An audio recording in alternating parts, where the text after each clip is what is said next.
إريتراوي دياسبورا إريتراوي دياسبورا أمريكا زلها سواستي بقى دياسبورا أكندا زلها بتيخوني زنا دياسبورا عبدين قلي زلها سمي أيوكيا دياسبورا أب أوروبا زلها أريخايوم سرير دياسبورا أب أفريكا زلها تحبين بقى دياسبورا أستراليا زلها وري عندي بقى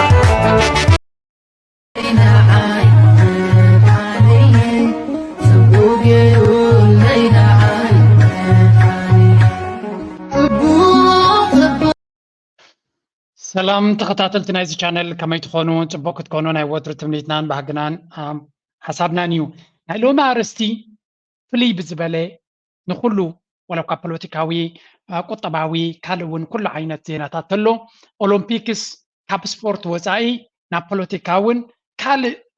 أجنداتات ناخدي خيس لزلو قال ما راح تدما أبزوان زي قبر مالس كبولي جميرا مالو زي قبر مالس زدما بدرجة سبورتنياتات قال يوم دما مرقزناتهم يريلو بافهم كزاربي كلون يا ميبي مغنيات بوليتيكاو ايفنت نعاتاتهم نتوم سبورتنياتات بوليتيكا خي تزوترو يم زبلوم اتوم نعو اورغانايز غبرو كن اجندا ناي بوليتيكا كل غزي مستصاوتو ليم سلازي كل غزي جيم سلازخونه زي اتتصاوتي ولا حنت غبراي كن لكن ابتات فقرم دما قال مريت غبرلو نزي كله كنريينا تبعت مراحتي نتي اجندا ناتهم كارمو جميرو مالو كاوصاي دما امريكا نحنت هاجر بقلع كتودقا كتقالس كنرينا مخنياتو مريجان ديمقراسيين كل غزي سرعات نمغير زتقامو تاكتيك مخان كرينا اب نيجيريا زغبر زلو كنتات كنرينا اب طليانين تشاينان زغبرو زلا سممع كنرينا كال بزعبا بوليتيكا زدسس كنرينا امودا تدما ايثيوبياوያን በአይኤምኤፍ ዝግበረሎም ዘሎን ናብ ኤርትራ ዝዘውትርዎ ዘሎ ወይ ናብ ኤርትራ ገጾም ዝኸድዎ ዘሎ መንገዲ እውን ክንሪና ስለዚ ብዙሕ መሃር ክህልዋዩ ላይ ግበሩ ሰፖርት ግበሩ ክሳብ መወዳእታ ምሳይ ፅንሑ እናበልኩም መጀመርያ በቶም ትርር ዝበለ መልሲ ዝሃቡ እስከ ክንጅምር እዚ ኸ ኣገዳሲ ስለ ዝኾነ let's start here.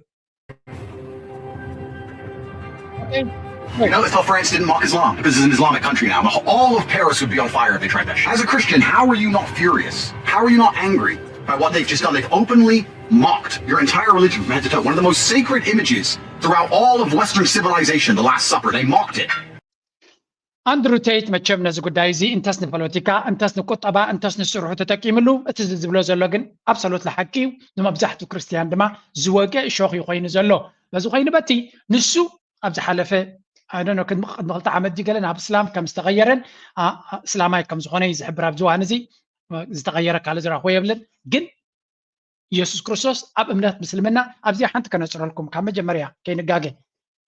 ሕጂ ዘሎ ፀገም እቲ ቀደም ዝነበረ ኣብ መንጎ እስላምን ክርስቲያንን ኢትስ ኖት ዳት ኣብዚ እዋን እዚ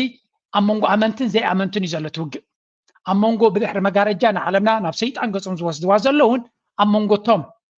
ወላ እውን ኣይሁዳውያን ቶም ቡዲስትስ ሎሚ ምስ መን እዮም ደው ዝብሉ ዘሎ ንባዕሎም ንሳቶም ሃይማኖቶም መጥቃዕቲ ወሪድዎ ኣሎ ነቲ እሶም ዝኣምንሉ ኣብዚ ምፍርራት ንግደፎ ተርጀም ኣለኹም ኣምላኸይ ደዕይል ኣምላኽካ ናትካ ደይፅብቕ ናትካ ገለመለ ዝብል ንግደፎ ኣብዚ እዋን እዚ ኩሉ እቲ ናይ ሃይማኖታዊ ቫልዩስ እዩ መጥቃዕቲ ወሪድዎ ዘሎ That's why Hindu ዝኣምኑ ቡዲስትስ ኣብ ህንዲ በዚ ናይ ኦሎምፒክስ ንባዕሊ ቁጥዓ ተሰሚዖም ኣለዉ ስለምንታይ ክብሪ ናይ ስድራ ቤት ስለ ዝድፈር ዘሎ ናይ ክርስቶስ ስለተዘንጠለ ዘይኮነሲ እቲ ኣብ ሸው ዝተራየ ንዝኾነ በዓል ሓዳር ንዝኾነ ኣቦ ስድራ ዘቆጥዒ ነይሩ ከመይ ጌርካ ምስ ደቅኻ ኮፍ ኢልካ ክትሪኦ ትኽእል ናይ ግብረ ሰዶማውነት ኣብ ኩሉ ሃይማኖታት ዋላቶም ቡዲስት ዝበሎም ዋላቶም ካልእ ኣይቅበልዎን እዮም ተርዲኹም ኣለዎም መብዛሕትኡ ሕብረተሰብ ኣይቅበሎን እዩ ስለዚ እዚ ጉዳይ እዚ ንኩሉ ሃይማኖታት ኣጥፊኻ ኣብ ዕዳን ገጽካ ክትከይድ ምዃንካ ስለዚ ግብረ መልሲ ክወሃበሉ ዝግባእ እዩ ኣንድሩ ቴይት ድማ ነቲ መንሰይ ብፍላይ ነቲ መንሰይ ወዲ እዩ ታርጌት ናቱ ነቶም ኣወዳት እዩ ከመይ ጌርኩም ኢኹም ንስኹም ሃይማኖትኩም ተታሃረመ ከሎ ወላ ሓንቲ ክትገብሩ ዘይትኽእል ከመይ ገይሩ ድቃስ መፀልኩም እናበለ ስምዒት ናይ ሰብ ብዝትንክፍ መንገዲ ግን ብዝካሎ ድማ ንሱ እንደገወፅዩ ወላ እኳ እስር ቤት ፅበየ እንተሎ ሰላማዊ ሰልፊ ክገብር ክኢሉ ግብረ መልሲ ክብ ክኢሉ መራሕቲ ሃይማኖት ከሱቕ ድዮም ኢሎም ንዝብል መልሲ ይቦምሉ ነይሮም ንኣንድሩ ቴት ከማ ንባዕሉ መልሲ ይቦምሉ ነይሮም እስካ ክንሰምዕ መን ከም You're just going to sit there as a Christian and what? Forgive? Turn the other cheek. Oh, just turn the cheek, forgive. Go on, tell me the Christian doctrine. Tell me about it. But look what they are saying and doing about Jesus Christ. And no one is moving a finger. ማተይ ኣብ ዝሓለፈ ምናልባት ኣብዚ ቻነልና ተሪኢኹም ኣለኹም ቢሾፕ ጳጳስ ማር ኢማኑኤል ዝበሃል ማይ ፌቨሬት ወይ ከዓ ዝፈትዎ ብትብዓቱ ጥራይ ዝለዓለ ኣድናቆት ካብ መራሕቲ ሃይማኖት ዝቦ ሰብ እዩ ነዚ ኩሉ ግሎባሊስስ ምስ ኮቪድ ይኹን ምስ ቫክሲን ይኹን ኣብ ኩሉ መድረኽ ብዘይ ቃል ዓለም ድምፁ ዓው ኣቢሉ ንኩላቶም ቶም ኣዝዮም ሓያላት ብድሕሪ መጋረጃ ዓብይ መንግስታት ኣብ ኢዶም ንዝኾኑ ሰባት ከይፈርሄ ብትብዓት ዝዛረብ ዘሎ እዩ እንታይ ረብሓ ክወድሎ እዩ እንታይ ፀቕጢ ክገብርሉ መዓት ፀቕጢ ዘጋጥሞ ወይ ፈተና ቅትለት ተገይሩሉ ነይሩ ኣብ ቤተክርስትያኑ ቅዳሴ እናገበረ ከሎ ፈተና ቅትለት ተገይሩሉ ነይሩ ተዲኹም ኣለኹም ስለዚ ኩሉ ዓይነት ፈተና እናጋጠሞ ንክርስቶስ ወይ ይኹን ነቲ እምነቱ ደው ዝበለ ኣብዚያ ክትንፅረልኩም ዘለዋ ኤርትራ ናይ ክርስትያን ናይ እስላምን ሃገር ምዃና ፅቡቅ ጌረ ዝኣምናለ ሓደ ካብታ ዝያዳ ክደፍኣሉ ዘለ ድማ እስላምን ክርስቲያንን ተፋቂሮምን ተኸባቢሮምን ኣምላኾም እናኽበሩ ሃይማኖቶምን ባህሎምን ኮስኪሶም ንክኸዱ እየ ዝደሊ ኣብ መንጎ እስላምን ክርስቲያንን ፅልእ ክቱ ኣይደልን ያነ ዕላማ ናተይ ኣይኮነን ኣብዚ ሕጂ ዘሎ ፀገም ድማ ትቀደም እቶም ብድሕሪ መጋረጃ እንታይ እዮም ዝገብሩ ነቶም እስላም ክርስቲያን ፀላእቶም ከም ዝኾኑ ነቶም ክርስቲያን ድማ እስላም ኣብ መንጎ ክልቲኦም ንነዊሕ ኣገልጊሎሞም ሕጂ ግን ተገጢሙ ትሽጣራ እቲ ብድሕሪ መጋረጃ ዝኸይ ዘሎ ንመሓመድ በይኑ ክፀርፈ ይቕኒ ስለዚ እስላም ሓውሓው ክብሉ ይቕንዩ ሽዑ እንታይ ይገብር ናብ ክርስቲያን ይቕይሮ ንየሱስ ወይ ንገለ ይዝንጥሉ ናይ ክርስቲያን ግን ግብረ መልሲ የብሉ እንታይ ዝፀንሕ ሕጂ ንክርስቶስ ክንደይ ግዜ ዘንጢሎሞ ሓደ ግብረ መልሲ ዝቦም ግን የለን ዝኾነ ይኹን ግብረ መልሲ ዝብ የለን ስለዚ እንታይ ይገብርሎ ሰብ ቴስቲንግ ደ ዋተርስ ይብሎ ነቲ ማይ ዕንቆት ናቱ እናፈትኖ እንታይ እንተገበርናዮም ግብረ መልሲ መብዛሕትኦም ድማ እንታይ እዮም ዘሉ ከምዚ ሕርቃት ክሕርቁካ እዮም ዘሉ ምክንያቱ እቲ ተሓሪቁ ሰብ ይርዮ እዩ ግብረ መልሲ ስለዘይብሎም ግን ሕጉሳት እዮም ኢሞሽንስ ትሪገር እንድሕር ገይሩ ኣብ ማርኬቲንግ ፅቡቅ እዩ ተርዲኹም ኣለኹም ስምዒትካ ዝተንክፍቲ ኮይኑ ብዙሕ ግዜ ይዝረአ እቲ ኮመርሻል እቲ ሕቶ ግን እቲ ስምዒቱ ተተንኪፉ ዘሎ ሰብ ግብረ መልሲ ይህብ ኣይህብን ኣብ ክርስቲያን ኣይህቡን እዮም የለን ግብረ መልሲ ዳትስ ዋይ ኩሉ ግዜ መመሊሶም እናሓየሉ ነቲ ዘሎ ፀገም ነቲ ዘሎ መጥቃዕቲ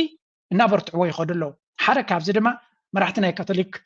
ዝምልሶ ዘሎ ሓደ ጳጳስ ክንሰሚዕና ሓደ ካብቲ እዚ ዝተገበረ ክሳዕ ክንደይ ዓብ ገበን ምዃኑ እንተኾነ ቫቲካን ክሳብ ሕጂ ተሪር መርገፅ ዘይምውሳዱ ናይ ብሓቂ ዘተሓሳስብ ምዃኑ እስከ ንቐፅል ሕጂ Christians have gone asleep. And let me say this to Andrew Tate. If you think that Christians are coward, you are mistaken. Christ is the only revolutionist ever to exist. So መጀመርያ እንታይ ኢሉ No human being ever was able to change the whole. If you think that Christians are coward, you are mistaken. Christ is the only revolutionist ever to exist. No human being ever was able to change the whole world with a word. Superpowers came with weapons and great force. They could not change nothing. So Bishop ወይ ከዓ ጳጳስ ማር ንኣንድሩ ቴት ድማ ነታ ምክንያት ተጠቂሙ ክርስቲያን ድኹማት ይኹም ዝበለ ብዓይኒ ስጋ ክሪኦ ከሎ ብዓይኒ ሰብ ክርስቲያን ግብረ መልሲ ሂቡን እዮም ተሪር መርገፂ የብሎምን እናበለ ዝተዛረባ ንዕውን ይምልሰሉ ኣሎ ክርስቶስ ዝሓየለ ሓይሊ ምዃኑ ክርስቲያን ድማ ንፀገማት ይቕረ ባህልትን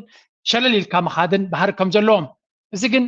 ብዓይኒ መንፈስ ክንሪኦ ከለና ክርስቶስ ኣብ ብዙሕ ነገራት ንዝዕምፅዎ ዝነበሩ ሰባት ይቕረታ ዝብል ዝነበረ ከም ዝኾነ ግን ቤቱ ክድፈር ከሎን ክርስቶስ እውን ይቁጣዕ ነይሩ ንኣብነት ኣብ ቤተክርስትያን ክነግዱ ምፀንሕዎ ጭጉራፍ ኣልዒሉ ክሃርም ከም ዝጀመረ ዝገልፅ ጥቕሲ እውን ኣሎ ቅዱስ መፅሓፍ ቤተይ ቤት ኣምላኽን ቤት ክብርን እምበር ቤት ንግድን ቤት ሸቐጥን ከም ዘይኮነ ኢሉ ግብረ መልሲ ገይሩ እዩ ብሓፈሻ ኣብ ቤቱ ንዝነበረ ግን ክርስቶስ ኣይቁጣዕን ማለት ወይ ከዓ ኩሉ ነገር ስስኢልካ ዲኻ ክትሪኦ ዘለካ ደሊኬት ነገር እዩ ጅብቱ ኮሜንት ናተይ እውን ሪኢኹም ኢኹም ክርስቲያን ሕድገት ኢና ክንገብር ከነፍቅር እዩ ዘለና ክንፅልይ ዘለና ኢልኩም ፋይን እቶም ትፅልዩ ፀሎት ግበሩ ፋይን ኖ ፕሮብለም ንሕና ንብል ዘለና ኣነ ናተይ መርገፂ ዝብለኩም ዘለኹ ናተይ መርገፂ ኦሎምፒክ ስኬትኩም ኣቃፅሎ ወይ ነቃፅሎ ወይ እውን ነቶም ሰባት ከምኡ ዝገበሩ ንሕረዶም ወይ ንህረሞም ይብል ኣለኹም absolutely not ነቲ ከምኡ ዝገብር ዘሎ ኣካል ግን ግብረ መልሲ ክንበሉ ኣለና ብኸመይ ነቲ ናቱ ሸው ብዘይ ምርኣይ ክንሕሶም ኣለና ቦይኮት በሃል እዚ ክትሕሶም ኣለካ ዝፀርፈካ ቦታ ከይድካ ይትርዮን ኢኻ ሓደ ቻነል ዝፀርፈካ ተኮይኑ ኣይትርኣዮ ብሎክ ግበሮ ኢና ንብል ምሽ ኤግዛክትሊ ንሃይማኖታትካ ንክብርታትካ ንኩሉ ነገራትካ ዝፀርፍ ኦሎምፒክ ሸው እንድሕር ኮይኑ ቦይኮት ትገብሮ ንሕና ድማ ዓቕምናትና በይ ዘሎ ኣካላትና ምግታዕ ስምዒታትና ምግታዕ ንሪኦን ንሰምዖን ክንገትእ ተኽኢልና ስነ ስርዓት ከነትሕዞም ንኽእል ኢና ካቶሊክ ጥራይ 1.3 ቢልዮን ከም ዝኾነ ክነግር ይፅኒሕ ኢልና ንሪኦ ኢና እሳቶም ኩላቶም ግብረ መልሲ እንተዝህቡ ነይሮም ኣፎም መሓዙ ድሕሪ ሕጂ ኣይምደገምዎን እንተኾነ እቲ ክርስትና ዝበሃል ዝኾነ ይኹን ግብረ መልሲ ንኸይትድማ እዮም ዝጥቀምሉ ኮይኑ ይስማዓኒ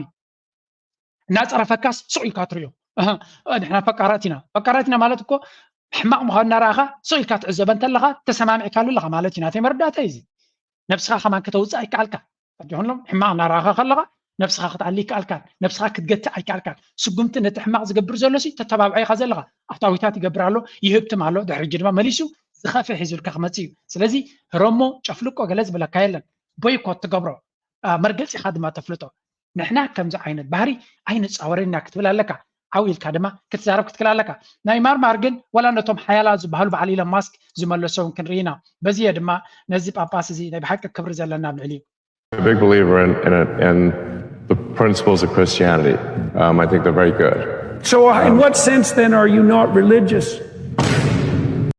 So ኢሎን ማስክ እንታይ ዝብል ዘሎ ሃይማኖት ከም ዘይብሉ ዝፍለጥ ግን ነቲ መትከላት ወይ ነቶም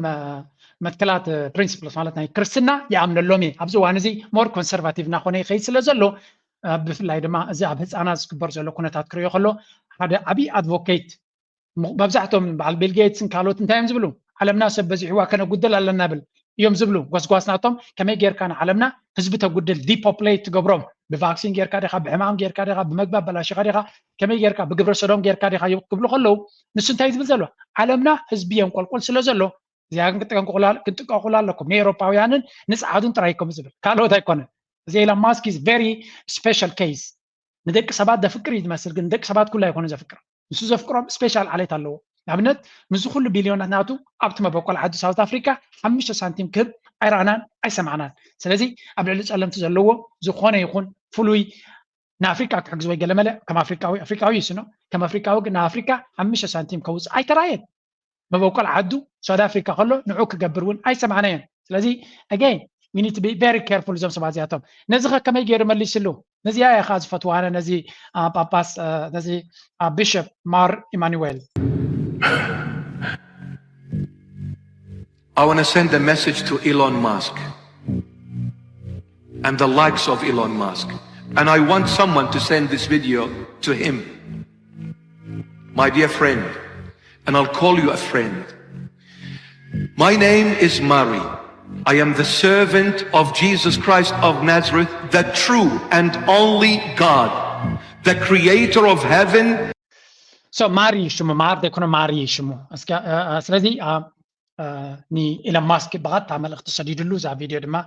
ቫይራል ኮይና ነይራ ንኢሎን ማስክ ይድግፎ እዩ ግን ኣብ ብዙሕካ ኣብቲ ዝቃወሞ ድማ ፅቡቅ ገይሩ ዝቃወሞ ስለዚ እንታይ ዝብሎ ዘሎ መልእኽቲ ይሰደሉሎ ኣነ ኣብ ኢየሱስ ክርስቶስ ወዲ ናዝሬት እቲ ኣምላኽ ሰማይ ምድርን ዝፈጠረ ናቱ ተኸታልየ ናቱ ሰባኽየ እናበለዩ ዝሰደሉ ዘሎ እዚ ኣብቲ ስብከት ፅቡቅ እንድዩ ተቐንዲ ኣገዳሲ ግን ኣብቲ ቀንዲ ዝበሎ ክናቱ ኢና ሕጂ And earth, everything that is visible and invisible. If you think you can send a rocket to Jupiter, Mars, and whichever planet out there, all these planets were created by one word that was uttered from the mouth of this Jesus Christ of Nazareth. He is God, created you, created me, created everyone, everything in heaven and on earth. And soon እንታይ ዝብሎ ዘሎ በቲ ኮይኑ በቲ ንስኻ ኣብ ዓለምና ብዙሕ ነገር ትፈጥር ዘለኻ ኢኻ መሬት ዘሎ ሓሊፍካ ካልኦት ፕላኔታት ከም በዓል ማርስ ጁፒተር ካልኦት ዲስካቨር ክትገብር ትፅዕር ዘለኻ ኢኻ ኣነ ዝኣምነሉ ኣምላኽ ድማ ነዚ ኩሉ ንስኻ ክትበፅሖ ትጎይ ዘለኻ ብሓንቲ ቃል ከም ዝፈጥሮ እየ ዝኣምን መብዛሕቲ ግዜ ድማ ኣብ ተፈጥሮ ሓንቲ ቴሌፎን ኣብ ቅድሚኻ እንተፀኒሓትካ እንታይ እያ ዝኾነ ቴሌፎን ተፀኒሓትካ ሰራሒ ከም ዘለዎ ኢኻ ትፈልጥ ፍሪጅ ዘሪእኻ መን ከም ዝሰርሖ ክትግምት ትኽእል ኢኻ ኤቭሪቲንግ ኣብ ቅድሚኻ ትሪኦ ሰራሒ ከም ዘለዎ ትፈልጥ ማለት እዩ just common sense ንፈጣራይ ብዛዕባ እምነት ብዛዕባ ኣምላኽ ክትዛረብ ከለኻ ዝጥቀምሉ ኣርጊመንት ወይ ከዓ ስነ መጎት ሎጂክ እንታይ እዩ ዝኾነ ነገር ኣብ ጥቃኻ ዘሎ ነፍሲ ወከፍ ነገር ፒሮ ድዩ ቴሌፎን ድዩ ኮምፒውተር ድዩ ኤቭሪቲንግ ኣብ ጥቃኹም ዘሎ ረይዎ ስራሕ ኣለዎ ስቑኢሉ ዝተፈጠረ የለን ተፈጥሮ ካልክዕ ከምኡ እዩ ዝኩሉ ትርእይዎ ዘለኹም ካብ ዜሮ ይመፀን ሰምባዲ ሰምዋን ማስት ሃቭ ሓደ ሰብሲ ፈጢርዎ ኣሎ ሓደ ሓይሊ ሰብ ዘይኮነ ሓደ ሓይሊ ፈጢርዎ ኣሎ እዚ ቶም ዘይኣምኑ እንታይ እዮም ዝብልዎ ዩኒቨርስ ዶ ገለመለ ዶ ብላብላ ይብልዎ ንሕና ግን መና ንብሎ ኣምላኽ ረቢ ንብሎ ማለት እዩ ረቢ ፈጢርዎ ይብሉ ስላ ንሕና ድማ ኣምላኽ ፈጢርዎ ንብል እንታይ ማለት እዩ ወላ ቶም ዘይኣምኑ ኣብ ኣምላኽ ኣይንኣምንና ዝብሉ እኮ ናቶም ዴፊኒሽን ኣለዎም መን ከም ዝፈጠሮ ካብ ስቑኢሉ መፅዩ ክትብል ኣይትኽእል ኢኻ that doesn't logic የብሉን ስቑኢሉ መፅዩ ዝበሃል nothing cannot create anything ስለዚ ካብ nothing ዝመፀ ነገር የለን እንታይ ዝበለ ዘሎ ሕጂ እታ መልእኽቲ ናቱ ትርር ዝበለ ስምዕዎ Sooner or later, you and I and you, my dear friend, we will face Jesus Christ, the judge of everyone. And I can assure you, there,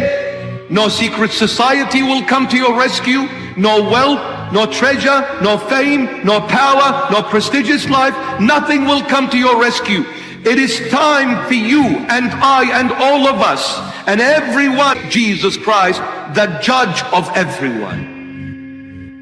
And I can assure you, there, no secret society will come to your rescue, no wealth, no treasure, no fame, no power, no prestigious life, nothing will come to your rescue. It is time for you.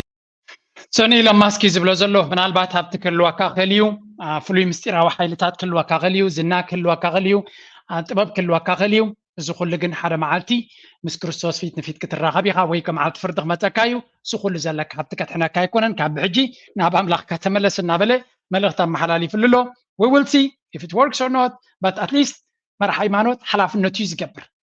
ሰብ ይቕበሎ ዶ ይቅበሎ ናቱ ግን ትብዓት ብዘለዎ ሓላፍነቱ ኣመሓላሊፉ ኣሎ ስለዚ እዚ ሓደ ክኸውን ከሎ ምናልባት ነዊሕ ግዜ ወሲደ ኣለኹ ኣብዚያ ንመለስ It seemed like you had most if not all of the ትሪእዎ ኣለኹም ኣብዚ ኣብዚ ኦሎምፒክስ ኣብ ፓሪስ ሓደ ካብቶም ንሃይማኖቱ ንኣምላኽን ደው ዝበለ ሰብ እንተሎ ወይ ከዓ ሃይማኖቱ ኣብዚ ግዜ ክርስትና ዝድፈረሉ ዘሎ ብዙሕ ግዜ እውን ከምኡ ዝገብር ኣብ ግዜ ኮቪድ እውን እንኳን እንተኾነ ትብዓቱ ዘረኣየ ነቲ መድሃኒት ኣይወስድኒ ብምባል ድርቅና ገይሩ ካብ ኣውስትራልያ ዝተሰጎገ ከምኡ ድማ ድሒሩ ክብሪ ዝተዋህቦ ሕጂ ድማ ኣብዚ ኩሉ ንክርስትና ኣብዚ ዝንጠለሉ ዘሎ ሰርቢያዊ ዝኾነ ጃኮቪች ናምበር 1 ቁፅሪ 1 ኣብ ቴኒስ ናይ ዓለምና ዘሎ ታሪክ ዝሰርሐ ኣብ all time best player ኣብቲ ጌም እቲ መስቀሉ ኣንጠልጢሉ ኣብቲ መንጎ ፀወታውን መስቀሉ ከም ዝረአ ገይሩ ብዙሕ ግዜ ስለዚ እዚ እውን ሓደ ካብቲ ከመይ ጌርካ ንሃይማኖትካ ነዚ ሕጂ አንጻር ሃይማኖት ኣብ ዝግበረሉ ዘሎ ትብዓት ብዘለዎ ከምዚ ብምግባሩ ብዙሕ ስፖንሰራት ከም ዝኸስር ፍሉጥ እዩ ርግፀኛ እዚ መስቀል መሓዝ ማለት ኣሎ ኣብ ሆሊውድ ዝደለኻ ወላ ጥራይ ማዕኮርካ ተመፂኻ የኽብሩኻ መስቀል ናይ ክርስቶስ ወይ ናይ ክርስቶስ ስእሊ ሒዛ ዝመፀት ሓንቲ ሰብ ግን ካብቲ ስቴጅ ከም ዝኣለይዋ ቪድዮ ላብ ካልእ ግዜ ከምፃልኩም ስለዚ ንክርስቶስ ምምፃእ ማለት ኩሉ ግዜ ስፖንሰርሽፕ ኢኻ ትኸስር ስለምንታይ ክርስትና ኣንፃሩ ዘሎ ኣታክ ፍልይ ዝበለ ስለዝኾነ እዚኣ ድማ ሓንቲ ካብተን ምስክርነት ናቱ ወይ እውን ሃይማኖቱ ብወቅዒ ዝገለፀላ ኣብነታዊት ስራሕ ብምባል ብዙሓት ክርስቲያን ከድንቕዎ ሰሚዐ ኣለኹ ሰርቢያዊ ኦርቶዶክሳዊ ክርስቲያን እዩ ዝውን ስለዚ ኣትሊስት ኣብዚ እዋን እዚ ሰርቢያዊ እዚ ኦርቶዶክስ ሞር ነቲ ፓወር ዘሎ ኣንፃሩ ጠጠው ዝበለ መርገፂ ይወ ዘሎ ግን ኩሉ ካቶሊክ ከዓ ስቕ ኢሉ ዝኸይ ዘሎ ከይመስለኩም እዚ ኻ ክንፈልጥ ክንክል ኣለና ኣለዉ እዮም ኣብ ካቶሊክ ሓያላትን ተባዓትን ወላ እኳ እቲ ርእሲ ዝኾነ ቫቲካን መልሲ ዘይምሃቡ ተዘይተሓጎስና They shout. Well, the word inclusive is here used yet again to justify behavior that is exclusive. Such mockery is a deliberate attack on Jesus Christ and a direct challenge to the 1.2 billion Catholics in the world and our Catholic faith, whether they like it or not. So ኣብዚ እውን ከም ንሪኦ ዘለና እዚ ዝተገበረ ኣብ ኦሎምፒክስ ን1.2 ቢልዮን ካቶሊክ ብወቅዒ ንምፅራፍ ንምጥቃዕ ዝተገበረ ዕላማ ስለ ዝኾነ እዚ ጉዳይ እዚ ሸለል ኢልካ ክሕለፍ ከም ዘይግብኦ ሓደ ሰባኺ ድማ ናልካ ዛ ቪድዮ እዚኣ እውን ቫይራል ኮይና ክዘውር እየ ኣለኹ ማለት እዩ Catholicism is the foundation of Western civilization. And the secular world wants to do away with that. The secular world is determined to exterminate Catholicism because it is ፍተው ወፅልዎ ካቶሊክ ድማ መበገሲ ናይ ምዕራባዊ ስልጣነ እዩ ፍተው ወፅልዎ ይዝብሎም ዘሎ ኣብዚ ዋን እዚ ግን እቲ ዓለማዊ ስርዓት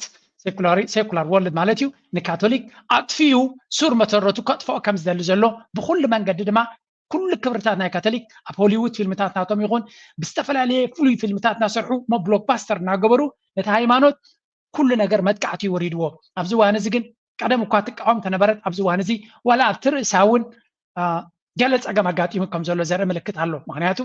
ነቲ መጥቃዕቲ ናይ ቤተክርስትያን እቲ ርእሲ ክቃወሞ ይረአየለን ብፍላይ እዚ ናይ ግብረ ሰዶማውነት ኣብቲ ርእሲ ናይ ቫቲካን ፅሩይ ዝኾነ ንፁር ዝኾነ መርገፅን መልስን ኣይተዋህቦን ኣሎ እዚ ድማ ሓደ ካብቲ ነቲ ኣማኒ ናይቲ ቤተክርስትያን ብዙሕ ልቡ ተንኪፉ ዘሎ እዩ ርግፀኛ ምናልባት ቤተክርስትያን ዶግማ ኣለዋ አንቀጽ ሕጊ ኣለዋ ንዑ ክቕይሮ ዝኽእል ጳጳስ የለን ርግፀኛ እዩ ግን ኣብቲ ዓመተ ጵጵስና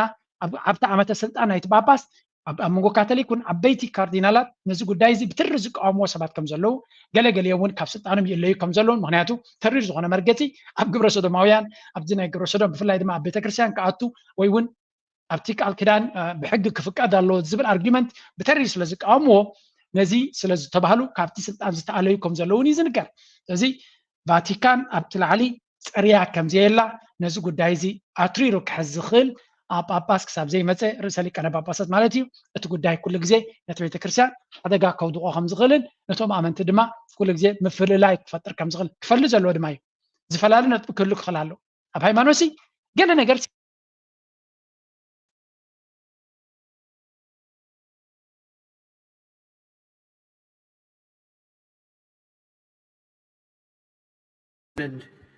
to exterminate Catholicism because it is the only remaining voice in a religious sense, it seems, against abortion, same-sex marriage, transgenderism, indoctrination of our youth, and the destruction of religious liberty. እንታይ ዝብል ዘሎ ሕጂ ኣብዚ ምዕራባዊ ዓለም ማለት ካቶሊክ ዝበሃል እምነት ቀዳማይ ተፃባኢ ናይቲ ግብረ ሰዶም ነዚ ናይ ፆታ ናይ ምቕያር ጥንሲ ምንፃል ኣብዚኣቶም ኣብ መብዛሕቶም ኣንፃሮም ጠውጠጠው ዝበለ ኣብ ምዕራባዊ ዓለም ማለት እዩ ወይ ካቶሊክ እዮም ወይ ፕሮቴስታንት እዮም ወይ ሃይማኖት የብሎምን ተኻልእ ምስልምና ድዩ ኦርቶዶክስ ድዩ መበቆላዊ ሃይማኖት ናይዚ ምዕራባዊ ዓለም ኣይኮነን እቲ ምብራቃዊ ዓለም እዩ ስለዚ ዝበዝሐ ወይ ካቶሊክ ወይ ፕሮቴስታንት ወይ ሃይማኖት የብሉን ግን ከም ስደተኛታት ድማ እስላም ኣለዉ ካልኦት ሃይማኖታት ድማ ኣለዉ ኣብዚ ዓለም እዚ እቲ እንኮ ነቲ መርገፂ ናይቲ ምዕራባዊ ዓለም ጥንሲ ምንፃል ይኹን ግብረ ሰዶማውነት ንነዊሕ እዋን ዝቃወም ዝነበረ እምነት ስለ ዝኾነ ብኩሉ መንገዲ እዚኣቶም ክዕወቱ ተኮይኖም ነዚ ቤተክርስትያን እዚ ክዕንውዎ ክኽእሉ ኣለዎም እዩ ዝብል ዘሎ ብኩሉ መንገዲ ድማ ብኩሉ ሓይሎም ንክዕንውዎ ለይቲ መዓልቲ ንፅዕሩ ኣለዉ ስለዚ እቲ ናይ ዕንወት ሓይሊ ኣዝዩ ብርቱዕ ከም ዘሎ እቲ ንፋስ ብርቱዕ ከም ዘሎ ስለዚ እታ ቤተክርስትያን ከምቲ ኩሉ ዝኣምነሉ ብትክክል ኣብ ፅኑዕ እምባ ዝተነጥቀት ዝኾነ ወይ ከዓ መሰረት ናታ ድልዱል እንድሕር ኮይኑ እዚ ንፋስ እዚ ክትሓልፎ እያ ተዘየለ ግን እቲ መርሕነት ነዚ ሕጂ ዘሎ ኩነታት ግን ነቲ ህዝቢ ፉል ኮንፊደንስ ክባ ይከኣለን ኣሎ እዚ ከዓ እቲ ቤተክርስትያናት ናይ ኣፍሪካ ክቃወምዎ ከሎ ኣብ ኤሮጳ ድማ ልዕልዕ ዝኾነ ዘይንፁር መርገፂታት ከርእዩ ትሪኦም ኣለካ እቲ ካልእ ዓለም ግን ክስዕቦም የብሉን ብፍላይ ኣፍሪካ ነዚ ጉዳይ እዚ ብተሪር ክቃወሞ ይቃወሞ ኣሎ ዝኾነ ይኹን ቅድመ ኩነት ይበሉ የለን ኩላቶም ተመራሕቲ ናይ ኣፍሪካ እዚ ጉዳይ ናይ ግብረ ሰዶም ድነገለ ብኩሉ ንቃወሞ ብምባል እዮም ገሊፆም ዘለዉ ስለዚ ኣጋይን ኣብዚያ ተመሊሱ ሓንቲ ለበዋ ዝሃባላ ባጌርና ነዛርስል ንሓልፈ ኢና At least now, praise be to God, our bishops are speaking out. I spent all morning reading the statements from Bishop Cousins, Bishop Strickland. I just saw Bishop Cordileone in San Francisco a couple days ago. What a soldier and a man of leadership. God bless you, Bishop. Bishop Barron has spoken out. So ጳጳሳት ኣብ ዝተፈላለዩ ቦታታት ኮይኖም ነቲ ቦታኦም ወኪሎም ነዚ ዝግበር ዘሎ ግብረ መልሲ ይህብሉ ከም ዘለዉ ናይ ብሓቂ እዩ ነቲ ናይ ኦሎምፒክስ ድማ መልእኽቲ መሓላለፊሉ ነይሩ ተረኺበ እያ ማለት እዩ This mass. At least now the French bishops have even spoken out against this. Praise be to God. ከምኡውን ጳጳሳት ናይ ፈረንሳ ከም ዝተዛረበ ኣንጻር እቲ ዝተገበረ ስራሕ ኣንጻሩ ድምፆም ከም ዘስምዑ ይነግር ኣሎ Catholicism is the last group that you can discriminate against without repercussion. Bishop Barron said, would they ever dare mock Islam in a similar way? We all know the answer to that, Bishop Barron said. Bishop Barron stressed that in this deeply secularist, postmodern society, Christians need to resist and to make sometimes ዝብሉ ዘሎ ካልእ ቢሸፕ ካልእ ጳጳስ ዝበሎ ማለት እዩ እዚ ዝገበርዎ ንክርስትና ንክርስቶስ ዝገበርዎ ኣብ ልዕሊ ካቶሊክ ዝገበርዎ መጥቃዕቲ ኣብ ልዕሊ ክርስቲያን እውን ካቶሊክ ጥራሕ ዘይኮነስ ኣብ ልዕሊ ክርስቲያን ክርስቶስ ማለት ንኩሎም ክርስቲያን መድሓኒ ወይ ከዓ ኣምላኽ እዩ ንዑ ዝዘንጠለ ድማ ንኩሉ ክርስቲያን እዩ ዝዝንጠል እዚ ዝገበርዎ ኣብ ልዕሊ እስላም ተዝገብርዎ እንታይ ዓይነት ግብረ መልሲ ከም ዝረኽቡ ይፈልጡ ነይሮም እዮም ስለዚ ኣይገብርዎን እዮም ንመን እዮም ከጥቅዑ ዝፍትኑ ነቲ ግብረ መልሲ ዘየምፅእ ኣሎ ስለዚ ክርስቲያን ብፍላይ ድማ ካቶሊክ ብተሪር ክንቃወም ይግባአና እናበሎም ዝዛረቡ ዘለዉ ኤግዛክትሊ ኣነ ከም እየ ዝብል ዘለዉ ስቂልና ሸለል ኢልና ክንሪኦም የብልና ኢና ንብል ዘለና ስለዚ ኣትሊስት እዚ ከምዚ ዓይነት ድምፂ ክህሉ ምኻሉ ፅቡቅ እዩ እንተኾነ ካብቲ ርእሲ ዘይምምፅኡ ድማ ብፍላይ ካቶሊክ ማለት ካብ ርእሲ ናብ ኩሉ ዝኸይድ ዝነበረ ሃይማኖት እዩ እቲ ርእሲ ኣስቂጡ ኣብ ገለገለ ዝግበር ዘሎ ስራሕ ግን ኣድናቆት ይግብኦ እቲ ርእሰ ሊቃነ ጳጳሳት ካብ ሮማ ተሪር መግለፅን ኩነነን ክብ ዘይምኽኣሉ ግን it's very sad ናይ ጆርጆ ክሪኦ ከለኹ ዘሕዝን ጥራይ ኢለ ክሓልፎ ዝኽእል ምናልባት ምስ ግዜ ድማ ካልእ ዲቴይል ሂብና ክንዛረበሉ ንኽእል ዛረብሲ እዚ ግን ዓብይ ኮንትሮቨርሲ ኣልኢሉ ኣነ ከም ጆርጆ ነቲ ኦሎምፒክስ ከምዘይከታተሎ ገይሩኒ ኣይከታተለ ኣለኹ ታኡ እንኮ ከከታተላ ቢንያም ክወዳደር ከሎ እቶም ኤርትራውያን ሳክ ትሓልፈኒ ስለዘይኽእል ዘይብላ ክከታተሎ ክፍትን እየ ታቲ ካልእ ግን ዋላ ሸው ይግበሩ ዋላ ክሎዚንግ ይግበሩ ዋላ ገለ ግበሩ I'm not going to watch it ኣብዚ እውን ከምፆ ኣይኮንኩን ናተይ ናይ ጆርጆ ንእሽተይ ስጉምቲ ክገብሮ ዝኽእል እሱ ኢኑ ክገብሮ ዝኽእል ዓቕሚ ስለዘይብለይ now let's go to the next topic ብዙሕ ቶፒክስ ኣለኒ እዚኣ ግን ነዊሕ ኣርእስቲ ወሲዳላ ነዊሕ ግዜ ወሲዳላ ሓደ ካብኡ ድማ ንኣብነት ኣብዚ እዋን እዚ ዝግበር ዘሎ ኩነታት ናይ ኣሜሪካ ንርኢ ካብቲ ዕግርግር ናብ ዕግርግር ማለት እዩ Venezuela. How about we're buying oil from Venezuela? When I left, Venezuela was ready to collapse. We would have taken it over. We would have gotten all that oil. It would have been right next door. El expresidente de los Estados Unidos, Donald Trump. Venezuela ትበሃል ሃገር ምርጫ ካይዳ ማዱሮ ተዓዊተ የይሉሎ ኣሜሪካ ግን ብወግዒ ነቲ መንግስቲ ክግምጥልዎ ይፍትንለው ዳርጋ እዚ ፕሌይቡክ ናይ CIA ኢና ንርኢ ዘለና ህዝቢ ቬኔዙዌላ ንማዱሮ ይምረፆ ዳ ይምረፆ ናቶም ጉዳይ እዩ I don't want to interfere ናይ ወፃኢ ሓይሊ ኢዱ ክእቱ ከሎ ግን ሪል ታይም ንርኢ ኣለና ብሙሉኦም ኣሜሪካውያን ኣክቲቪስትስ እዚ ዲክታተር እዚ ክእሉ ኣለዎ ገለመለ why do you care why don't you focus on your own thing እንታይ ኣብ ናይ ሃገርኩም ዘይትገብሩ ካልኦት ሃገራት ቻይና ብዛዕባ ፖለቲካ ናትኩም ተተዛረብ ነይራ ዘሊልኩም መፃኹም ነይርኩም ኣፍንጫ ናይ ሰባት ክትዓብፁ ግን ናይ ካልኦት ሃገራት ከም ድሌትካ ኢካ ኢኻ ክትዛረብ ከም ንቡር ኢና ኣሜሪካ ነቶም ህዝቢ ኢሎን ማስክ ብዛዕባ እዚ ብዙሕ ዝፅሕፍ ዘለለን ቀነ ኣዚፍ ወዲ ቬኔዙዌላ ከም ዝኾነ ስለዚ እቲ ዝግበር ዘሎ ገደብ ናይ ስልጣን ዶናልድ ትራምፕ ታይል ነይሩ ሰሚዕኩም መረ ኣነ ከለኹሲ ነቲ ሃብቲ ናይ ቬኔዙዌላ ክንወስዶ ቀሪብና ነርና ናይ ዝብዘር Venezuela. How about we're buying oil from Venezuela? When I left, Venezuela was ready to collapse. We would have taken it over. We would have got. سنتين من دونالد ترامب تزبونا دونالد ترامب حق سلاد زعربي أحبني أنا كل خص فنزويلا وديق أنا تندادنا تمكن وصل قريبنا نيرنايز بزلا لتندادنا يتحجر نخوز دوا باي ذا واي بقرام بلقلق يروم نزا كم يزبلت حجر زين برد الميسومايا أبزوان زي دارجا أبدخلنا تودي قمة زخا برايل كانت حجر كولابس نخجبر نتسيستم نملاي استجبره لك كم تعبير تراست عوجة الجرا كل عينات يوم جيرهم لا وحدات هجرات راين سرفايفز جبرك نبلكلنا ኤርትራ ሓያል ኢና ክንብል ከለና በመንፅር ናይ በዓል ቬኔዙዌላ ብመዓት ሃብቲ ዝነበሮም ነቲ ገዳ ናይ ኣሜሪካ ክፃወሩ ወይ ከኣሉ ሻዕብያ ወይ ከዓ ኤርትራ ሒሳቶ ወይ ከዓ መኪታቶ ሓሊፋ ክንብል ከለና ናይ በዓል ሓይሊ ስለ ዘለዎም እዮም ካልኦት ዓበይቲ ሃገራት ክምክትዎ ዘይከኣሉ ተፅዕኖ ሒሶም ክወፁ ስለ ዝኽኣሉ እቶም ናይ ኤርትራ ናይ ብሓቂ ክብሪ ዝግብኦም እዮም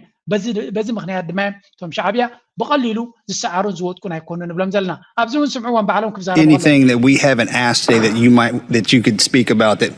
would help us help you? Well, thank you, Congressman. It's really just the attention and the focus on this region and show that this region matters. This region is full of resources, and I worry about the malign activity of our adversaries taking advantage of that, looking like they're investing when they're really extracting. We have the lithium triangle in this region. 60% of the world's lithium, Argentina, Bolivia, Chile, have this. And it's taking resources away from these countries and from their people that are trying to deliver these democracies. Sometimes America, Latin America, America يكونوا زاروا زلوا حبرات مقصات أمريكا يكونوا. أب Latin America هجرات مس China زجبروا أركب سجام كم زفتر لهم نعم. أنت مالتيو. Latin America كم حزة أطومي مزفلتوا. لك كم زي أوروبا أفريقيا ቻይና ምስ ኣፍሪካ ንግዲ ምስ ገበረት ከም ዝፀላዕላዕ ዝብሎ ምክንያቱ ናቶም ግራት ስለ ዝመስሎም ልክዕ እዚኣቶም ድማ ብኣፎም ዝዛረብዎ ዘሎ ኢና ንፈልጥ ዘለና ግምት ኣይኮና ንወስድ ዘለና ብኣፎም እዚ ነገር እዚ ከጋጥም ከሎ ሕማቅ ከም ዝስምዖም ኢና ንርኢ ዘለና ስለዚ we need to be very careful ንነብረሉ ዘለና ዓለም ካልእ ደረጃ seen the announcement just a short while ago by the Venezuelan Electoral Commission. We have serious concerns that the result announced does not reflect the will or the votes of the Venezuelan people. So እንታይ ዝብል ዘሎ ኣሜሪካ እቲ ምርጫ ናይ ቬኔዙዌላ ከም ዘይተቐበሎ ጉዳዮም ኣይኮነን ሃገሮም ኣይኮነን ግን ንቐበሎ እዚ ጉዳዮም ክኸውን ኣይግባእኒ ግን it is what it is ካብዚ ገይሮም እዮም ዝሰርሑ ብወቅዒ ንሪኦ ኣለና ብዛዕባ ናይ ኣሜሪካ ግን ስምዕዎ እቲ ሚድያ ናቶም ኣብ ውሽጣዊ ፖለቲካ ናቶም ክኸውን ከሎ እንታይ ዓይነት ፕሮፓጋንዳ ከም ዝጥቀም ረእይዎ ባዕሎም ፖስት ዝገበርዎ እዩ ዘርእየኩም ዘለኹ ረእይዎ ክሳዕ ክንደይ እቲ ሚድያ ንፕሮፓጋንዳ ክጥቀምሉ ከለዉ እዚኣ ናይ ካማላ ሃሪስ ብዛዕባ እቲ ዶናልድ ትራምፕ ዝመረፆ ከም ምክትል ናቱ ጄዲ ቫንስ ክዛረቡ ከለዉ ሓንቲ ቃል ኩሎም ክደግሙ ከለዉ እቶም ሚድያ ረእይዎ እዚ ኢኻ ከምዚ ገይሮም እዮም ፕሮፓጋንዳ ኣብ ሓንጎልካ ዝእትውዎ ኣብ ነብሶም ክጥቀምሉ ከለዉ ካብኡ ክንመሃር ኣለና ልስና Some of what he and his running mate are saying, well, it's just plain weird. These guys are just weird. That's where they are. As weird and creepy as J.D. Vance. Super weird idea from J.D. Vance. Yeah, it's not. I mean, it's quite weird. Just plain weird. Just plain weird. Just plain weird. That stuff is weird. They come across weird and then they start being weird. Yeah, they're weird. Being a really weird. He's such a weirdo. Donald Trump and his weirdo running mate, they're weird. Deeply and profoundly weird. They are weird. These Republicans just being weird, it's just weird. It's really weird. Republican weirdness goes even deeper. He said a lot of things that are weird, a weird style that he brings. ትሪእዎ ኣለኹም ኩላቶም ቶም ሓንቲ ቃል ወሲዶም ነቲ ጄዲ ቫንስ ብኸመይ ክገልፅዎ ኣሎም ዊርድ ማለት ከምዚ ሕሙም እዩ ሕሙም ዓይነት ኣተሓሳስባ ክንብሎ ንኽእል ኢና ትክክለኛ ቃል ናይ ዊርድ ትፈልጡ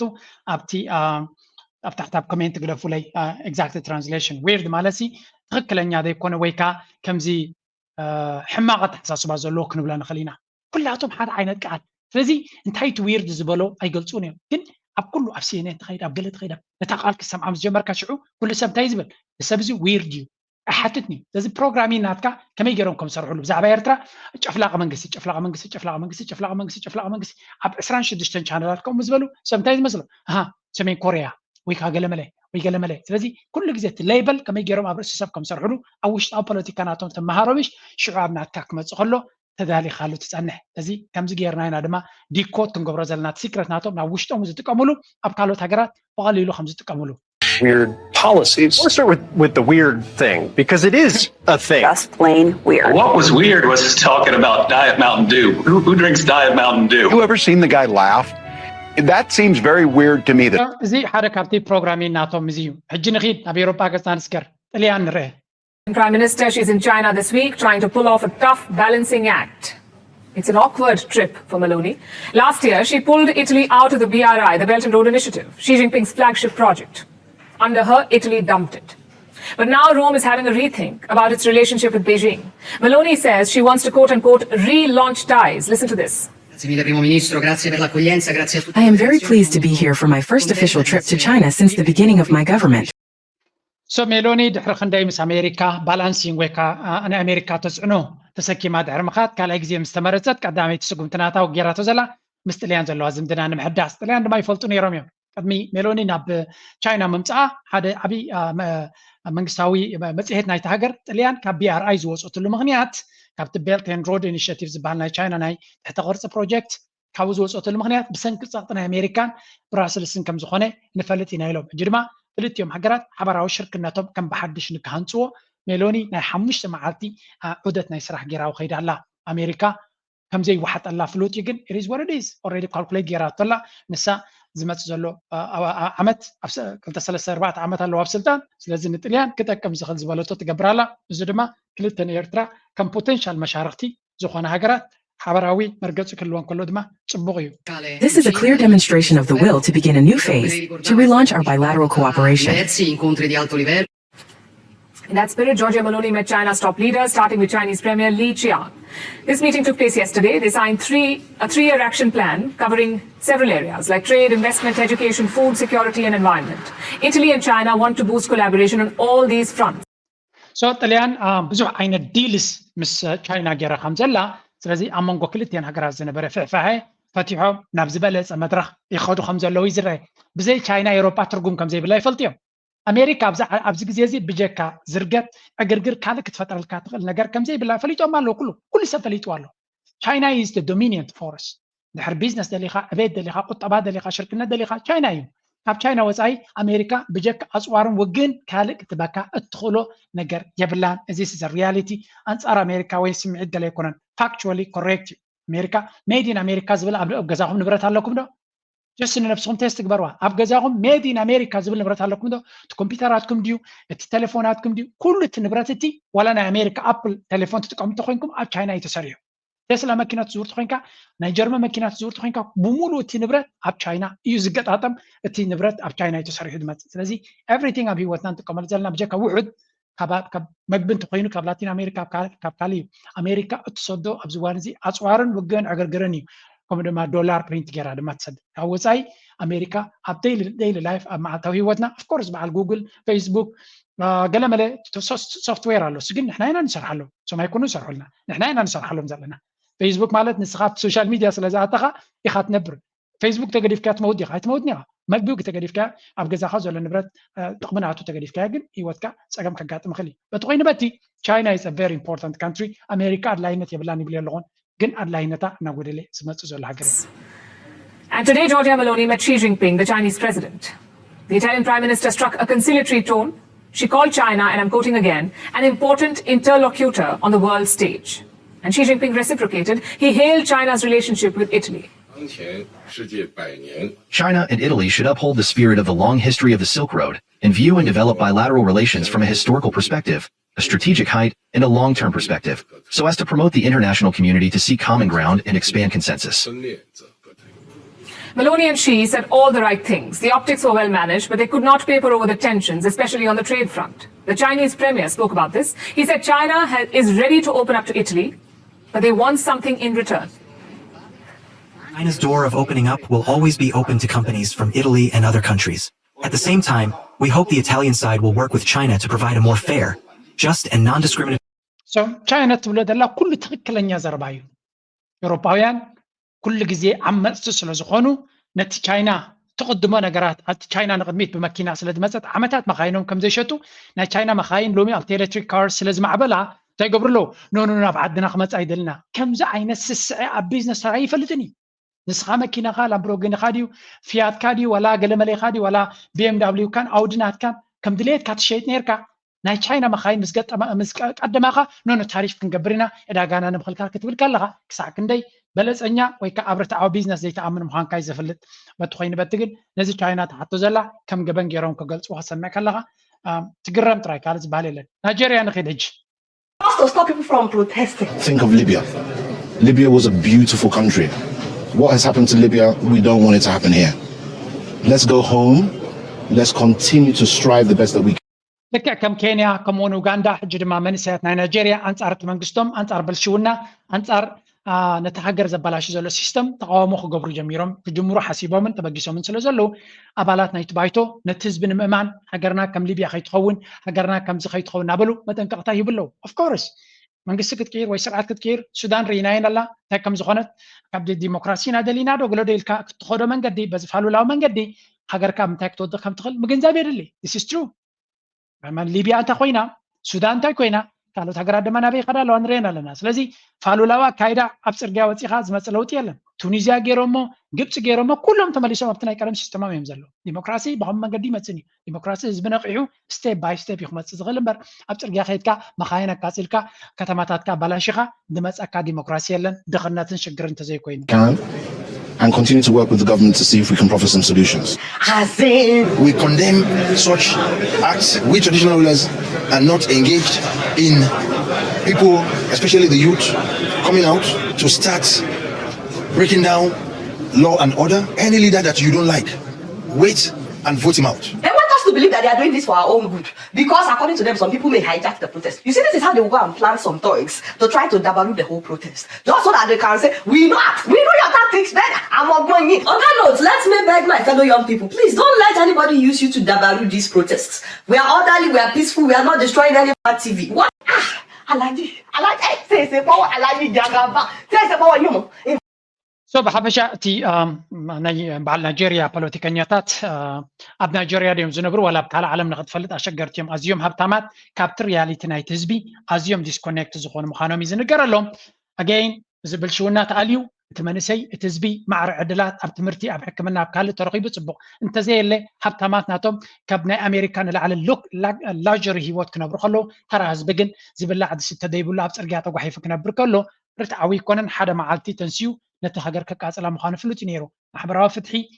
to some extent social justice كلك خلالو أمنت أوروبا أنا بسويس زنبر مع ترتمات يمزلو دخاب سرجاز حدر جنيلا سلزي نت تحت واي كفالنا حبرتسب نتابع كاتماتات ريقو زلو عدلات كسب دي فتر كالو اتسخات نبرو زلا خام تشوت بتكاتماتات كبرس مخانك تفلت تتكلالك أديس أبابا معالتا وكصبا بقاو يوعللو يتاب قطرا زلو زبي سبق عدل تدي فتير كالو مسز متاتن عدل تدي فتير كالو قام فيلم مسي حدا معالتي نتزهنس كيا صرغاتاتن نتخلو ز صبابا كيا كونتاتن كقاصلو يلك كم زاب كينا نفيو زلنا زي نتزبي بمعره سودان كارتون بلج دج دبليرو لومي كارتون عنا يخوين سلمتاي حزبي معره اغلغلو سلازي ركب زنبره رتعي سلازي سمعو زنبره كوم بدما ናይ ሓሶት መብፃዓ ዲሞክራሲ ከነምፅና ኢሎም ነቲ ዝነበሮም ሲስተም ዘሪጎሞ ሃገር ኣብ ክትወፅኦ ዘይትኽእል ደረጃ በፂሓላ ናው ሌትስ ጎ ቱ ንኬንያ ትቀንዲ ሽግር ዝኾነ እንታይ ኢና ኢልና IMF ንኢትዮጵያ እንታይ ይገብር ኣሎ ሕጂ this is very important a new development ኩሉ ሰብ ክፈልጦ ዘለዎን ክመሃረሉ ዘለዎን ኢና ናው ሌትስ ጎ ቱ ሂር እንታይ የጋጥም ኣሎ ንስማ facility arrangement for Ethiopia with an immediate disbursement. Today, the IMF board approved a 4-year, 3.4 billion extended credit facility arrangement for Ethiopia. So, IMF 3.4 billion extended credit facility arrangement سبحان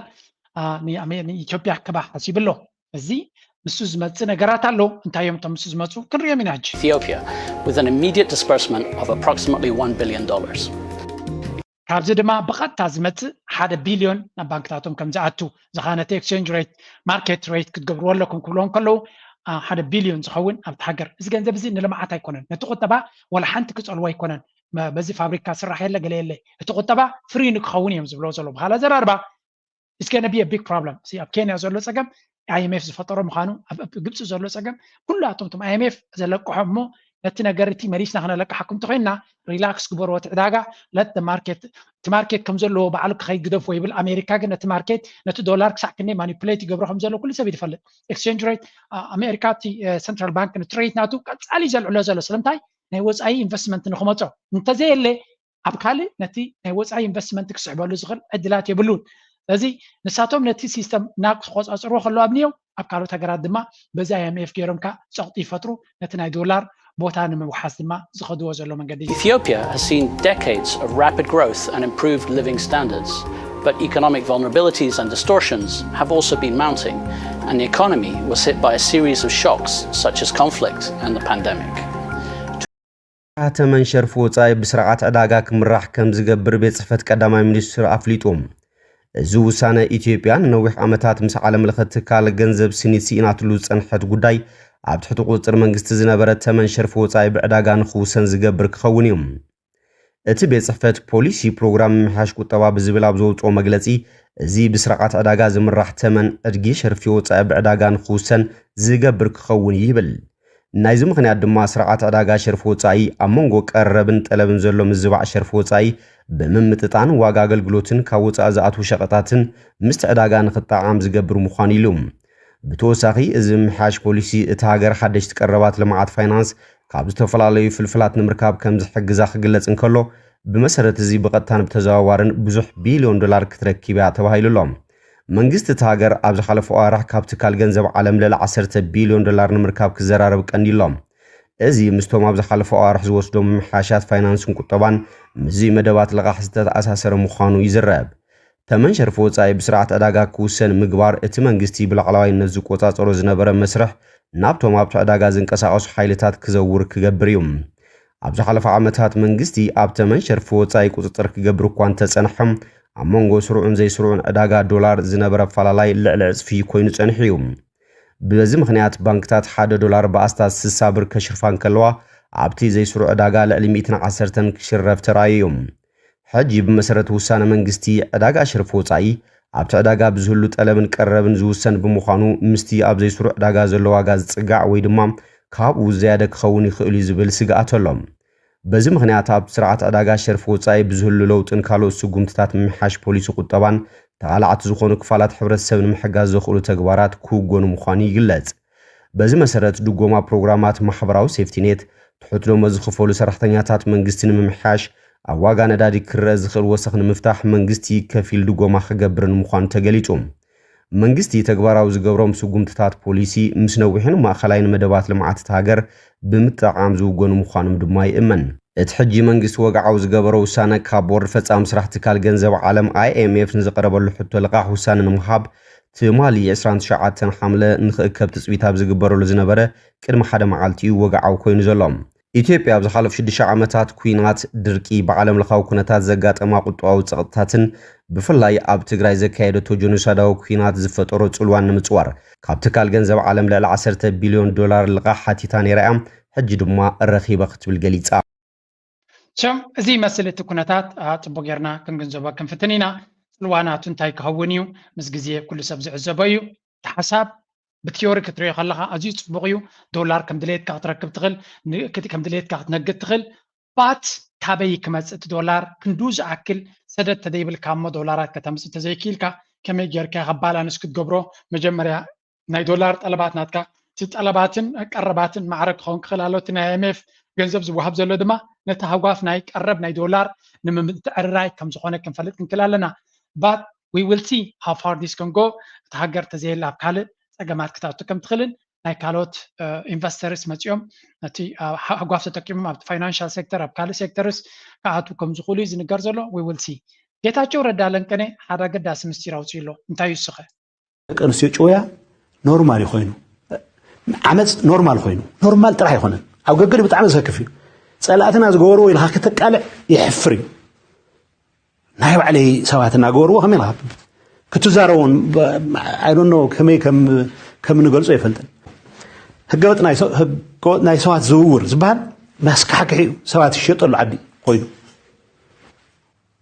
ካብ ስግር ዶ ዝመፁ ሰባት ሓደ ካምፕ ሓደ ሆቴል ዓፊንካ 400,000 ደገ እትውልና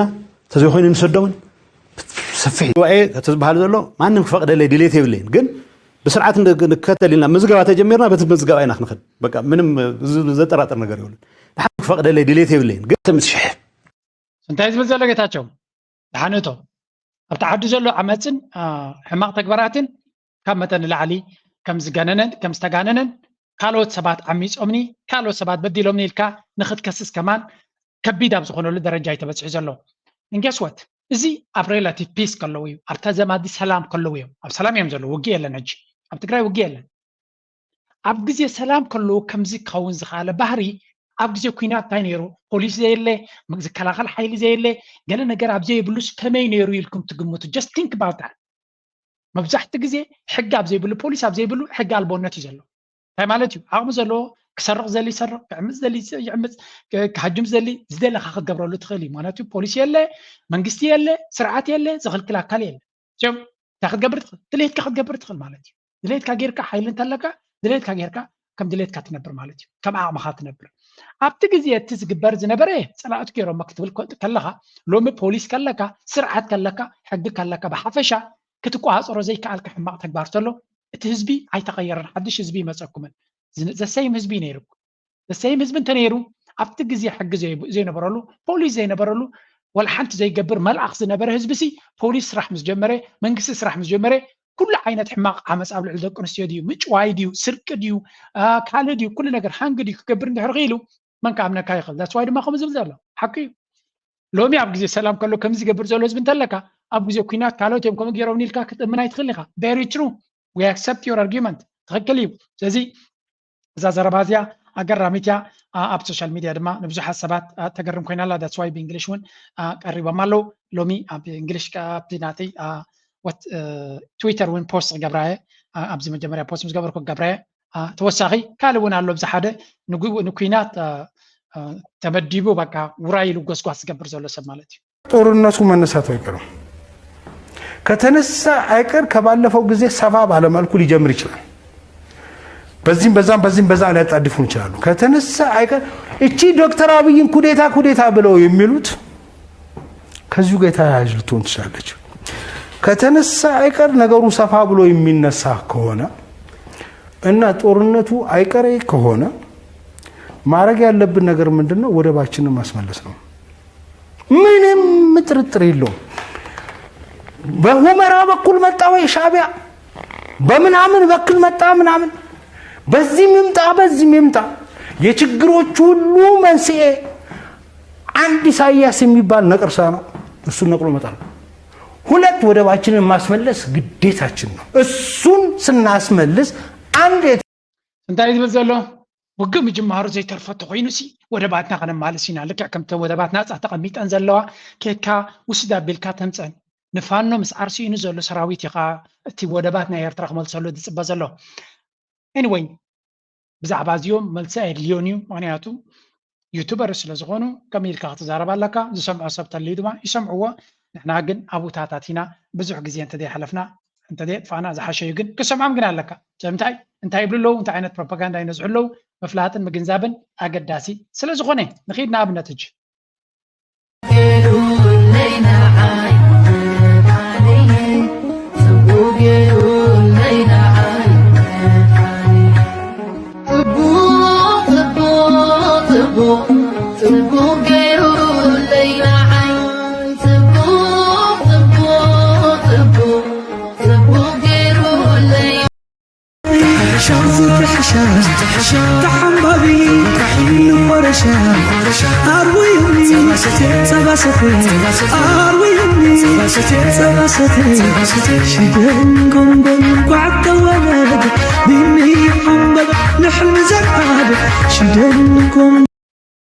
ከም ዝረኣኹሞ ቢኒ ሕጂ እውን ኣብ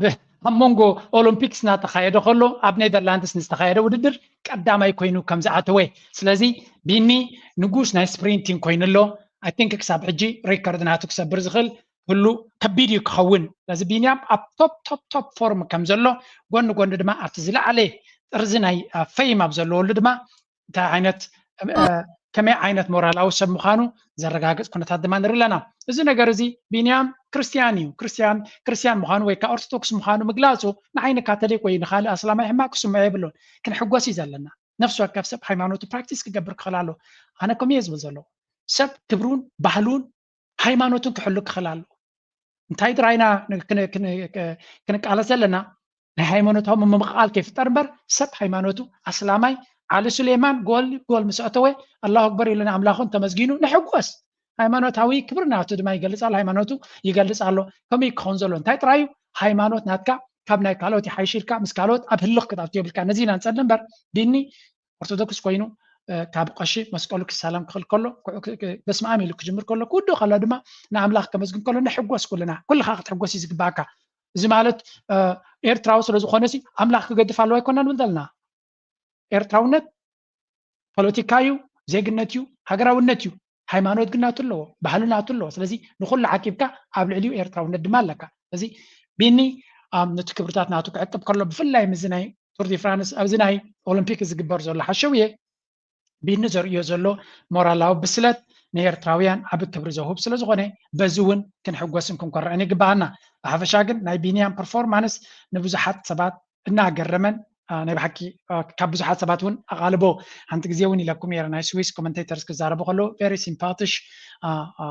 ንፁህ ልቢ ዘለዎ ጥዑይ ሰብ ብምባል ገሊፆሞ ነይሮም። ሰሓቢ ንፉዕ ኣርቲኩሌት ብዙሕ ፅቡቅ ዝኾነ ኣገላልፃ ገይሮም ነይሮም። እንታይ ማለት እዩ ዋላ እቶም ብቐጥታ ርክብ ዘይብሎም ኮመንቴተርስ እውን ብዛዕባ ቢንያም ክዛረቡ ከለዉ ፅቡቅ ዝኾነ ዲስክሪፕሽን ከም ዘለዎም ፈሪሃ ኣምላኽ ተለካ ድማ ምናልባት እቶም ዓበይቲ ስፖንሰራት ናይ ኣይሁድን ናይ ገለን ገንዘብ ከሂቡካ ይኽእሉ እዮም። ኣምላኽ ግን ይመልኣሉ ንስኻ ክብርኻን ንኤርትራውያን ግን ከምዚ ዓይነት ሰብ ኣብ ቅድሚት ክህልወና ከሎ ናይ ብሓቂ ፅቡቅ እዩ። ተራሰብ እንተዝኸውን ነይሩ ንኣምላኽ ኣይፈቱን የበል ምበልዎ ወይ ገለ ምበልዎ ነይሮም። እዚ ሰብ እዚ ግን ኮሎ ጌና ናቱ መርገፅን ናቱ ኣካይዳ ንፁር ኮይኑ ኣሎ። እታ ክለብ ናቱ ድማ ለንቅነ ኣብቲ ናቶም ሄድ ኮርተርስ ኦፊስ ናቶም ዓብይ ስእሊ ናይ ቢንያም ብምግባር ክብሪ ናይ ቢንያም ዘንፀባርቕ ኣገዳስነት ናይ ቢንያም ሌጀንድ ምዃኑ ዘንፀባርቕ ዓብ ስእሊ ናቶም ኣብቲ ኦፊሶም ከም ዝገበሩ እሞ ኣብ ሶሻል ሚድያ ንዑ ሸር ገብርሎም እዝን ወዲ ከምዘን ድማ ንኤርትራውነት መመሊሱ እናኸልዖ ዝኸይ ዘሎ ኩነታት እዩ ንኤርትራ ዝፀልእ ኣብዚ ሓንቲ ፅብቕቲ ቪድዮ ረኺበ ነይረ እስከ ሸር ክገብረልኩም እየ ኣዘር ሰናይ ኣብ ገለ ኣጋጣሚ ዝበላያ እስከ ስምዕዋ عنكم ኣብ ቲክቶክ ኣድየ ነይረ ኣበለኹም ዓመይ ዕውንት ድርቢት ነበርኩም ለብዘበል ምስ ህዝብና ኢልኩም ዝመፃኹም በቲ ኣለኹም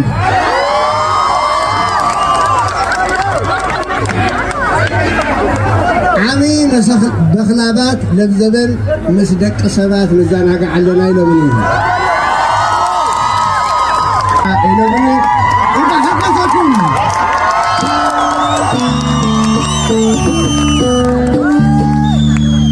ከዛሩና እንደለም ለምለም ሰራያም ከሎ ብሓፈሻ እንታይ ኢና ንርኢ ዘለና ህዝቢ ኤርትራ ብኩሉ መንገዲ ናብ ሃገራውነቱ ርሱን ዝኾነ ፌስቲቫላት ይሕልፍ ከም ዘለዎን ነቲ ብዙሕ ሰብ ኣብዛ ካብ ዓመይ ንለን ዘበን ብዙሕ ሰብ ከም ዝተቐየረን ኣብ ጎኒ ህዝቡን ኣብ ጎኒ ሃገሩን ኮይኑ ሃገራዊ በዓላቱ ከኽብርን ክፅምብለን ንርኢ ኣለና እዚ ከዓ ኣይ ቲንክ እቲ ስፒሪት እቲ መንፈስ ናይ ኤርትራውነት ብዙሕ ብድሆታት ስለዝገጠሞ ኣብዚ እዋን እዚ ንኩሉ ሰጊሩ ከም ሓደ ወርቂ ብሓዊ ተፈቲኑ ዝሓለፈ እዚ ናይ ለን ዘበን ፌስቲቫላት ብፍላይ ኣብ ላንደን ኣብ ስቶክሆልም ከምኡ ድማ ኣብ ዋሽንግተን ዲሲ ዝረኣናዮ ካልእ ነገር እዩ ነይሩ ካልእ ደረጃ ካልእ ዓይነት ኣገላልፃ ናይ ሃገራውነት ኢና ርኢና ምክንያቱ እቲ ብዝሒ ናይ ሰብ ተሳትፎ ናይ ሰብ ብዝኾነ ይኹን መንገዲ ክትገልፆ ይትኽእልካ ካበይ ክንዲ ዝኣክል ሰብ ከመይ ኢሉ ተኣኪቡ ክትብል ትኽእል ብምኻ ኣብ ናይ ሃገራዊ ፌስቲቫል ኣብ ናይ ካልእ ከምዚ ክኸውን ይኽእል እዩ ኣብ ናይ ሃገራውነት ኣይ ዶንት ኖ ካልእ ሃገር ከምዚ ኢሉ ንሃገሩ ንሰለስተ መዓልቲ ከምዚ ኢሉ ናይ በዓል ናይ ሃገሩ ከንፀባርቕ ዝኸይድ ኣይ ዶንት ኖ ህሉ ኸውን የለን ክንብል ኣይንኽእልና ግን ኣብ ምኻ ቅድሚ 2 ወርሒ ድማ ንመዓልቲ ናፅነት ከምኡ ኢሉ ተኣኪቡ ዝነበረ ሪሊ ኤርትራዊ ኣብቲ ኤርትራውነቱ ከመይ ኢሉ ይዓስል ኣሎ ብሓደ 3 መዓልቲ ተሓጒሱ ሕማቕ ኣይትሰምዓሉ ባእሲ ትሰምዓሉ ዕግርግር ኣይትሰምዓሉ ፅቡቕ ዝኾነ መንፈስ ዝረኣየሉ ናይ ብሓቂ ፅቡቕ ዝኾነ ባህሊ ዝኽስኩስ ዘሎ ሃገራውነቱ ዝኽስኩስ ዘሎ ሃገር ምዃኑ ምግንዛብ የድሊ ንሕና ድማ በቢ ዘለና ኣብ ዘለናዮ ናትና ስራሕ ክኸውን ዘሎ ነዚ ዘሎ መንፈስ ከመይ ጌርና ንቅድሚት ንደፎ ከመይ ጌርና ናብ ደቅና ነውርሶ እዚ ህዝቢ ዘሎ ድማ ከመይ ጌርና ንዓዲ ገፁ ነቲ ሕብረተሰብ ኣብ ኤርትራ ዘሎ ከም ዝሕግዝ ንገብሮ ናይ ኩልና ስራሕ ክኸውን ይግባእ ላይ ግበሩ ሰፖርት ግበሩ ናትኩም ርእቶ ግደፉ ናትኩም ሓሳብ ግደፉ ናትኩም ደገፍ ግደፉ እናበልኩ እዚ ቻነል ንስኹም ትዕብይዎ ንስኹም ተውድቕዎ እናበልኩ ናይ ሎሚ ኣርእስቲ ኣብዚ ኩዴ ከም ወትሩ ገለ ካብተን ጥዑማት ደርፍታት ሞራልና ሓፍ ተብላ ዝኽእላ ክበኩም እየ تقدري أنت قوي طفنا أنا تلك أيقونن بتعنا